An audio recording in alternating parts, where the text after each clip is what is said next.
Hello everyone, welcome back to the channel. आज हम लोग अपने क्लास 12 के बिहार बोर्ड के लिए बेसिकली, क्योंकि बेटा क्वेश्चन तो यहीं से आएगा जैसा कि टैगलाइन, सर आप क्या एकदम परेशान कर दिए, क्वेश्चन तो यहीं से आएगा, बिल्कुल यहीं से आएगा। It's my open challenge. तो चलो सब नहीं, लगभग क्वेश्चन रहेगा, है ना। कुछ कुछ क्वेश्चंस यहीं से आएंगे, तो आप लोगों को एकदम टू बी ऑनेस्ट अच्छे से सारा लेक्चर्स को, क्योंकि देखो जितने भी एमसीक्यू मैंने करवाया या मैं करवाऊंगा या मैं करवा रहा, बेटा ये बहुत इंपॉर्टेंट है तुम्हारे Bihar board point of view से, सीबीएसई पॉइंट ऑफ व्यू से नहीं, Bihar board point of view से। सीबीएसई के लिए तो मैं बस तुम लोगों के बाद सीबीएसई के साथ लगने वाला हूं रूबरू, क्योंकि उनका भी क्वेश्चन वहीं से आएगा जहां से मैं पढ़ाऊंगा। तो बोला गया बेसिकली यहीं से आने का मतलब कि आप लोगों को मैं जो भी क्वेश्चंस करा रहा हूं बिहार बोर्ड के लिए, बेटा बहुत बेनिफिट होने वाला है वो मेरा सारा लेक्चर। और हमारे जितने भी फैकल्टी पढ़ा रहे, चाहे वो इकोनॉमिक्स हो, अभी इकोनॉमिक्स का भी बैक टू बैक जा रहा है, अभी और भी जाएगा क्योंकि आपका 1 तारीख को एग्जाम है, राइट। तो चलो स्टार्ट करते हैं हम लोग। अब आज का जो हमारा चैप्टर है वो है फाइनेंशियल मार्केट। क्या है बेटा आपका चैप्टर? Financial market. तो mission to score 100 out of 100 in business studies में आप लोग सभी का स्वागत है। तो चलो विदाउट वेस्टिंग एनी टाइम, कुछ हम लोग एमसीक्यू 20 से ज्यादा हर एक चैप्टर्स में मैं लगभग 20 या 20 से ज्यादा एमसीक्यू जरूर करवा रहा हूं। तो 12-13 चैप्टर में मिला करके कम से कम 250-300 एमसीक्यू करवा दूंगा, और कोशिश करूंगा मैं एक आध सेट भी मरवा दूं, तो 300-350 एमसीक्यू में आपको मात्र 50 को बनाना है ना। तो चलो हमारा जो चैप्टर नंबर 10 है बेसिकली बिजनेस स्टडीज का, वो है फाइनेंशियल मार्केट। तो क्या है सर इसका? चलो स्टार्ट करते हैं इसका एमसीक्यू, है ना। क्वेश्चन जब बनने लगता है ना यार तुमसे, तो तुम्हारे अंदर एक अलग तरीके का मोरल बूस्ट होता है, एक अलग तरीके का इंकरेजमेंट आता है तुम्हारे अंदर, है ना। लगता है कि यार मजा आ रहा है। तो क्वेश्चंस बनता तभी है जब तुम एक अच्छे गाइडलाइंस के थ्रू एक अच्छे से पढ़ाई करने बैठोगे तब, है ना।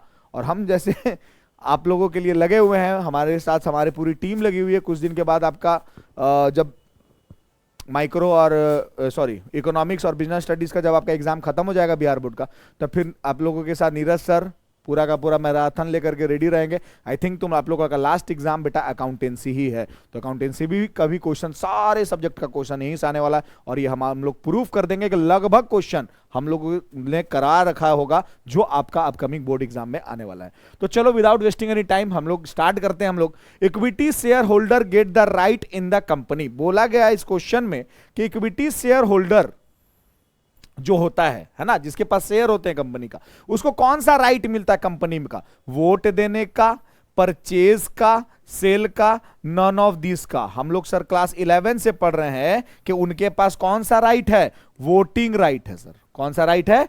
वोटिंग राइट है। तो आपका option number A is the right, है ना। सेबी इज, क्या है सर सेबी? देखो है बहुत आसान क्वेश्चन, कॉन्सेप्ट जिसका क्लियर है उसके लिए क्वेश्चन बड़ा बहुत ज्यादा इजी है। बस आपको मन लगा करके पढ़ना है और अच्छे से एग्जाम दे करके आना है। कोई इसमें हार्ड क्वेश्चन नहीं आता है आपके बिहार बोर्ड में या कोई भी स्टेट बोर्ड में, है ना। थोड़ा बहुत जो दिमाग लगाना है आपको केस स्टडी बनाने के लिए, सीबीएसई को दिमाग लगाना होता है उसका। तो आपका उनका कॉन्सेप्ट तो दोनों का क्लियर होना चाहिए for current and future. But Bihar board के एग्जाम में आपको इतना ज्यादा टेंशन लेने की कोई जरूरत नहीं है। बस जो मैं पढ़ा रहा हूं कॉन्सेप्ट अपना क्लियर रखना है। सारे चैप्टर्स का 1 शॉट वीडियो आपका जा रहा है, आप लोग उसको बेटा देखते रहो, है ना। तो सेबी का मतलब क्या है sir? Security and Earning Board of India. नहीं sir, Security and Exchange Board of India. Yes sir, याद रखना, Securities and Exchange Board of India. Safety and Exchange Board of India, Safety and Earning Board of India confuse करने के लिए कुछ भी दे सकता है, बट आपको आंसर सही ही टिक करके आना है, यानी ओएमआर को रंग करके इस तरह से आना है, security and Exchange Board of India.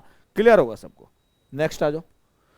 For stock exchange the services of SEBI is, क्या लिख रहा है सर? स्टॉक एक्सचेंज के लिए, सेबी के लिए स्टॉक एक्सचेंज में जो सर्विस है वो क्या है? वॉलेंट्री है, नेसेसरी है, अननेसेसरी है, कंपलसरी है सर। कि सेबी का ये काम है कि पूरा का पूरा स्टॉक एक्सचेंज को रेगुलेट करेगा, वो चलाएगा, वो पूरा का पूरा फ्रेम पॉलिसी, ये सारा चीज फ्रेमवर्क वगैरह तैयार करेगा, है ना। कौन करेगा? तो सेबी करेगा सर। तो आपका राइट आंसर क्या हो जाएगा? कंपलसरी। आ जाओ next question. The maximum duration of commercial paper, जितने भी तरीके के कमर्शियल पेपर है, कॉल मनी, तुम्हारा ट्रेजरी बिल, ये ईच एंड एवरी, है ना। तो यहां पे बोला गया उसका मैक्सिमम ड्यूरेशन क्या होता है कोई भी कॉमर्शियल पेपर का। तो कॉमर्शियल पेपर का बेटा ड्यूरेशन आप लोग याद रखोगे कि 1 ईयर होता है। तो यहां पे ऑप्शन क्या हो जाएगा? 12 महीना, यानी कि 1 ईयर। कोई दिक्कत सर नहीं, ना ही 3, ना ही 6, ना ही 24, 12 महीने, 1 साल कॉमर्शियल पेपर का मैक्सिमम ड्यूरेशन होता है। Next question, in which year, कौन से साल में एनएसई यानी कि national stock exchange commence future trading. Future trading यानी ऑप्शन ट्रेडिंग कौन से ईयर में एनएसई ने स्टार्ट करा था? तो आप लोगों का जो आंसर होगा बेटा वो होगा तुम्हारा जुलाई 2000 में। क्या हो जाएगा? जुलाई 2000 में एनएसई ने क्या स्टार्ट करा था? Future trading. तो फ्यूचर ट्रेडिंग का मतलब सर ऑप्शन ट्रेडिंग है ना, स्टार्ट करा था किसने? एनएसई ने। कोई दिक्कत? फ्यूचर ट्रेडिंग स्टार्ट करा था। तो चलो कोई दिक्कत सर, तो 2000 में याद रखना बेटा 2000 एनएसई कमेंस फ्यूचर ट्रेडिंग जुलाई 2000। कोई दिक्कत नहीं सर। चलो आगे बढ़ते हैं। The settlement cycle in NSE is, sir NSE का नेशनल स्टॉक एक्सचेंज का सेटलमेंट साइकिल क्या है? तो trade day +1, trade day +2, trade day +3, trade day +5। तो कौन सा सर आपका आंसर? Trade day +2। लेकिन अभी हाल फिलहाल पता चल रहा है कि ट्रेड डे +1, लेकिन आपको ऑप्शन में टिक करके आना है ट्रेड डे +2। कोई दिक्कत सर नहीं। नेक्स्ट क्या है आपका? Treasury bill basically. अब देखो ट्रेजरी बिल का मतलब क्या होता है सर? मतलब ट्रेजरी बिल का मतलब होता है कि जब भी गवर्नमेंट को पैसा चाहिए होता है ना for short term use like working capital, तो गवर्नमेंट क्या करती है? आरबीआई के थ्रू ट्रेजरी बिल इशू करवाती है ना। तो वो ट्रेजरी बिल जो होता है, जैसे मान के चलो कि 1000 रुपया का ट्रेजरी बिल है, क्लियर है, तो वो डिस्काउंट प्राइस पे हमेशा इशू होता है। ट्रेजरी बिल जो होगा ना वो हमेशा डिस्काउंट प्राइस पे। तो गवर्नमेंट ने, मान लो ये है तुम्हारा गवर्नमेंट, तो गवर्नमेंट ने क्या किया? आरबीआई के थ्रू 1000 रुपया का ट्रेजरी बिल को डिस्काउंट प्राइस में इशू करवाया, यानी कि बोला 900 रुपया में इसको इशू करवाओ, है ना। लेकिन तुम्हें एक ट्रेजरी बिल परचेस करने का कितना पैसा लगा? 900 रुपया। लेकिन वो ट्रेजरी बिल है कितने का? 1000 रुपए का। तो तुम जब उसको बेचोगे लिक्विडिटी, क्योंकि हम लोग यार कभी भी अपने कॉमर्शियल पेपर को लिक्विडिटी में कन्वर्ट कर सकते हैं, यानी कि कन्वर्ट कभी भी हम लोग कर सकते हैं उसको कैश में। तो बेटा जब तुम उसको कन्वर्ट करोगे कैश में, तो वो तुम्हारा कन्वर्ट कितना में होगा? 1000 रुपए में। तो यानी कि 100 रुपया तुमको एक ट्रेजरी बिल में फायदा हुआ यहां के एग्जांपल के अकॉर्डिंग। तो यहां पे बोला गया है, लेकिन ये जो पैसा होता है ये गवर्नमेंट को चाहिए होता है, वो आरबीआई के थ्रू इशू करवाती है ना। ये पैसा होता है वर्किंग कैपिटल के लिए। तो वर्किंग कैपिटल का मतलब शॉर्ट टर्म। तो आओ देखते हैं ट्रेजरी बिल क्या है sir? An instrument to borrow short term fund. मेरे हिसाब से तो आंसर यही होना चाहिए, लेकिन और भी पढ़ लो। An instrument to borrow long term fund नहीं सर, अभी जस्ट आपने बताया कि शॉर्ट टर्म के लिए। An instrument of capital market, none of this. तो आपका आंसर बेटा क्या हो जाएगा? An instrument to borrow short term fund. कोई दिक्कत सर नहीं। Next, legally SEBI was established in. देखो यहां पे ना तुम्हारा बिहार बोर्ड का बच्चा हमेशा फंसता है। हमेशा इसलिए फंसता है क्योंकि इससे रिलेटेड तुम्हारा 2 टाइप का क्वेश्चन आ सकता है। अगर यहां पे लीगली सेबी वाज एस्टेब्लिश्ड इन पूछ रहा है तो तुम्हारा ऑप्शन नंबर होगा 1988। नहीं आ रहा बात समझ में? तुम्हारा लीगली होगा 1992। क्लियर है? जैसा ही यहां पे लीगली को हटा देंगे हम लोग, तो सिर्फ सेबी पूछेगा, सेबी वाज एस्टेब्लिश्ड इन, तब हो जाएगा बेटा 1988।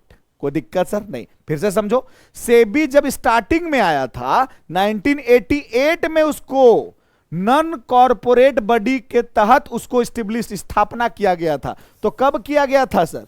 नॉन कॉर्पोरेट बॉडी में 1988 में। लेकिन 92 में उसको 1992 में 1992 में उसको क्या मिल गया सर? लीगल स्टेटस मिल गया, है ना। उसको लीगल स्टेटस मिल गया, इसीलिए हमारा यहां का ऑप्शन क्या हो जाएगा? इस क्वेश्चन के अकॉर्डिंग हमारा आंसर क्या हो जाएगा? 1992। कोई दिक्कत सर नहीं। फिर से समझ लो एक बार बेटा, क्योंकि ये क्वेश्चन में हमेशा बच्चा फंसता है। लीगली अगर आगे लगा हुआ है, यानी कि कब उसको कॉर्पोरेट मतलब समझ लो लीगल कॉर्पोरेशन मिला, तब यहां पे आंसर तुम्हारा हो जाएगा 1992। सिर्फ यहां पे लिखा हुआ रहेगा यहां से यहां तक कि सेबी का स्थापना कब हुआ था, तब तुम इसको यहां पे मारोगे टिक 88 में। तो 88 और 92 यही 2 आंसर होगा। तो समझ में आ गया शर्त क्या है? 88 में कब टिक मारना है? जब सिर्फ से भी पूछेगा, लेकिन आगे में लीगली लगा दिया तब तुम्हारा आंसर हो जाएगा 92। कोई दिक्कत नहीं। The first stock exchange in India was established इन, तो पहला हमारा सर बीएसई है, और बीएसई बना था तुम्हारा 1875 में, जिसको बोला गया है बॉम्बे स्टॉक एक्सचेंज। कोई दिक्कत? जिसको शॉर्ट फॉर्म में हम लोग बीएसई लिमिटेड बोलते हैं। क्लियर है सबको? तो 1875 ऑप्शन भी हमको लगता है तुम्हारा मिला जुला करके सेम ही आएगा। तो तुम यहां पे ऐसे भी याद रख सकते हो कि जब हमारा stock exchange, first stock exchange in India was established इन, तो इस ऑप्शन में सबसे कम जो होगा वही मेरा राइट आंसर। इसको याद रखने का एक तरीका है ना, बता सकते हैं हम कि ये तीनों में सबसे कम कौन है, तो 1875 टिक करके आ जाना BSE. Next question, repo is, यहां पे रेपो का मतलब सबको पता है सर क्या होता है, रिलायंस पेट्रोलियम? नहीं सर। Read and process? नहीं सर, नॉन ऑफ दिस तो होगा ही नहीं। यहां पे क्या है, रीपरचेज एग्रीमेंट, यानी कि एक ऐसा एग्रीमेंट कि अभी हम तुमको कुछ सामान बेच रहे हैं, हम बाद में फिर उस सामान को उससे ज्यादा दाम में खरीदेंगे जितना में अभी हम तुमको बेच रहे हैं, है ना। तो ये बहुत आसान है, आप लोग सभी इसके बारे में इकोनॉमिक्स में भी पढ़े होंगे। Next question, who control the money market in India? Money market को कौन कंट्रोल करता है सर हमारे भारत में? तो बेटा कैपिटल मार्केट जो है तुम्हारा, है ना, जो फाइनेंशियल मार्केट बेसिकली दो टाइप का, एक कैपिटल मार्केट और दूसरा मनी मार्केट। फाइनेंशियल मार्केट जो तुम्हारा एफएम है वो दो टाइप का, कौन कौन सा, कैपिटल मार्केट और मनी मार्केट। कैपिटल मार्केट दो टाइप का, कौन कौन सा सर, प्राइमरी मार्केट और सेकेंडरी मार्केट। तो यहां तो तुम्हारा हो गया पूरा का पूरा स्टॉक एक्सचेंज, और स्टॉक एक्सचेंज को कंट्रोल करता है सेबी। मनी मार्केट हो गया तुम्हारा शॉर्ट टर्म के लिए, और शॉर्ट टर्म जहां से तुमको मिल रहा है उसको कहा जाता है बैंक, और बैंक को बेटा कंट्रोल करता है RBI, Reserve Bank of India. Clear?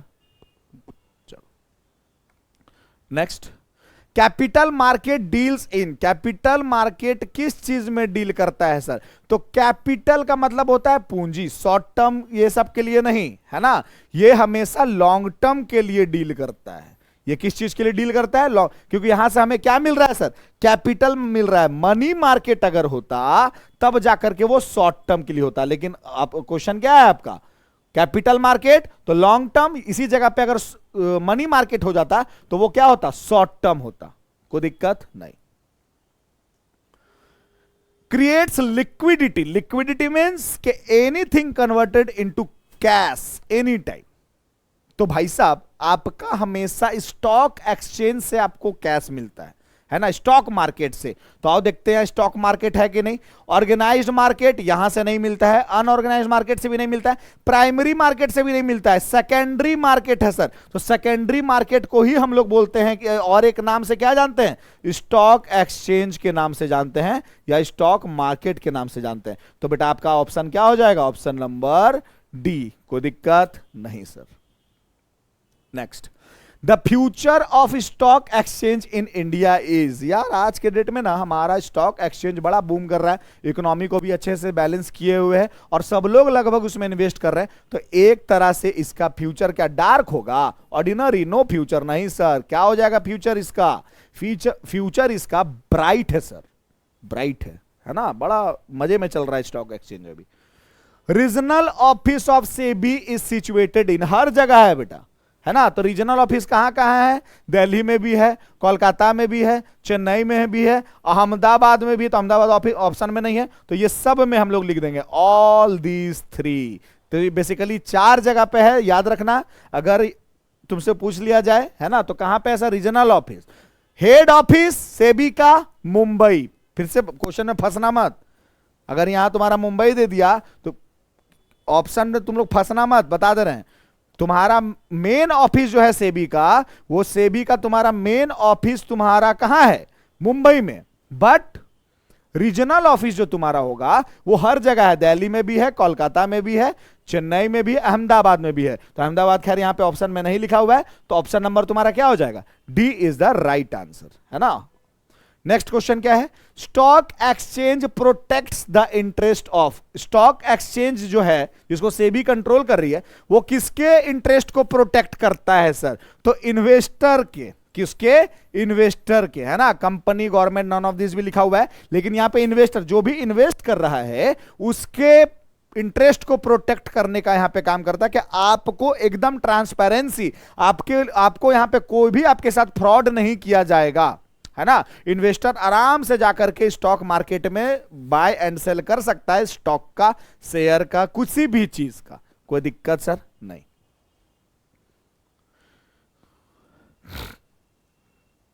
Next question, एक सेकंड, हाँ यहां तक हो गया।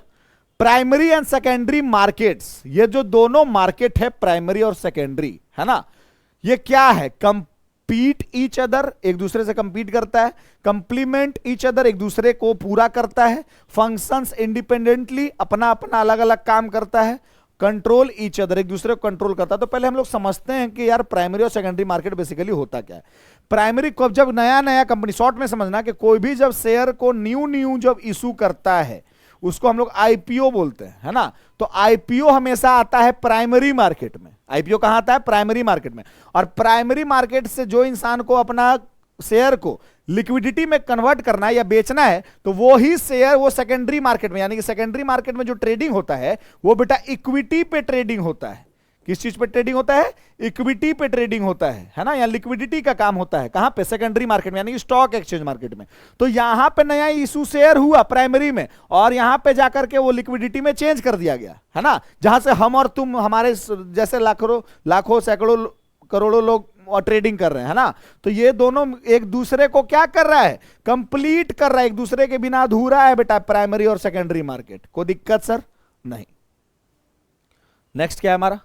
स्टॉक एक्सचेंज हेल्प इन, किस चीज में एक्सचेंज, स्टॉक एक्सचेंज जो स्टॉक मार्केट है वो किस चीज में हेल्प करता है? Providing liquidity. बिल्कुल सर, सही आंसर है। और आगे भी पढ़ना है बेटा, ऐसा नहीं है कि जो पहला सही लगा उसी में मार्केटिंग आ जाना है, ये कभी नहीं करना है। चारों ऑप्शंस को पढ़ना है। देख लो इस क्वेश्चन में तुम लोग गौर से, स्टॉक एक्सचेंज हेल्प्स इन, किस चीज में स्टॉक एक्सचेंज हेल्प करता है? तो तुम्हारा प्रोवाइडिंग लिक्विडिटी में, बिल्कुल, anything converted into cash any time, है ना। कभी भी हम लोग किसी भी कमर्शियल पेपर को या हमारे पास जो भी स्टॉक शेयर उसको हम लोग कन्वर्ट कर देते हैं कैश में। तो ये तुम्हारा सही आंसर, तो इसका मतलब ये नहीं यही सही आंसर होगा। बी, सी, डी और ऑप्शन हम लोग देखें ही नहीं, ऐसा नहीं करना है। तो बी ऑप्शन क्या है? कंट्रीब्यूशन टू इकोनॉमिक ग्रोथ, हमारे इकोनॉमी को भी तो ग्रोथ दे रहा है स्टॉक एक्सचेंज, तो ये भी सही आंसर है। तो ये दो सही आंसर है, तो तीसरा भी चलो देख लेते हैं। प्राइसिंग ऑफ सिक्योरिटी, प्राइस का भी डिटर्मिनेशन यहीं पे होता है बेटा। आ रहा बात समझ में? डिमांड एंड सप्लाई फैक्टर पे प्राइस का भी डिटर्मिनेशन यहीं पे हो रहा है, तो सी भी सही है। तो इसी तरीके से सारा आंसर तुम्हारा क्या है? सही है। तो तुम्हारा ऑप्शन क्या हो जाएगा? All of this. कोई दिक्कत नहीं सर। नेक्स्ट क्या है हमारा? Trading of existing share in done in. देखो अभी जस्ट मैंने बताया था, देखो यहां पे अभी जस्ट मैंने यहां पे बताया कि यहां पे सेकेंडरी मार्केट, प्राइमरी मार्केट में न्यू शेयर और सेकेंडरी मार्केट में एग्जिस्टिंग शेयर। तो हम लोग सेकेंडरी मार्केट वहां का, यहां के हिसाब से वहां पे ऑप्शन क्या हो जाएगा? Secondary market. Trading of existing share in done, new issue share नहीं, एग्जिस्टिंग शेयर, पुराना जो शेयर है, तो पुराना शेयर को कहां पे ट्रेडिंग किया जाता है? सेकेंडरी मार्केट में। प्राइमरी मार्केट में तो न्यू शेयर, आईपीओ को किया जाता है ना। चलो, the foremost stock exchange was established इन, ये ऐसा क्वेश्चन आपका आ सकता है, तो आपको याद रखना है हमारा न्यूयॉर्क स्टॉक एक्सचेंज जो है वो तुम्हारा अमेरिका में एस्टेब्लिशमेंट है, और आई थिंक वो 1792 को एस्टेब्लिशमेंट किया गया था, और one of the largest stock exchange globally उसको देखा जाता है। तो आप लोग क्या लिख दोगे यहां पे? अमेरिका में बेटा, टिक करके अगर आना, foremost stock exchange was established in America. कोई दिक्कत? New York stock exchange, and it was established in 1792 and it is considered one of the largest stock market globally, right? Next, types of capital market, अभी just आपने पढ़ाया sir types of capital market, कौन कौन सा? पहला financial market, दो type का, capital market और मनी मार्केट। कैपिटल मार्केट का दो टाइप, कौन कौन सा? प्राइमरी और सेकेंडरी। तो यहां पे दोनों है ऑप्शन सही, इसीलिए यहां पे देखो तीसरा में लिखा हुआ है बोथ ए एंड बी, तो हमारा ऑप्शन नंबर क्या हो जाएगा? C is the right answer, both A and B. Next and last question, head office कहां है सर सेबी का? तो यार आंख बंद करके मार देना, कहां? मुंबई में। देखो बाकी सब रीजनल ऑफिस है बेटा, बाकी सब रीजनल ऑफिस है, ठीक है। तो तुम ये मत सोच लेना कि ये सबको मार देना। Main office Mumbai, regional office Delhi, Kolkata, Chennai, Ahmedabad. कोई दिक्कत सर नहीं। आई होप आप लोगों को ये वीडियो बहुत पसंद आया होगा, और पसंद आना भी चाहिए। बहुत अच्छे से एक्सप्लेन करके मैंने सारे एमसीक्यूज को करवाया। इसी तरीके से कुछ कुछ चैप्टर्स और बचे हुए हैं, मैं टिल एग्जामिनेशन सबको करवा दूंगा। और एग्जामिनेशन के नजदीक करवाने का इसलिए यही रीजन है कि आप लोगों को याद रहे, एकदम ताजा ताजा जाओ, आप लोग अच्छे से एग्जाम दे करके आओ बेटा, एकदम आग लगा दो अपने कॉपी में।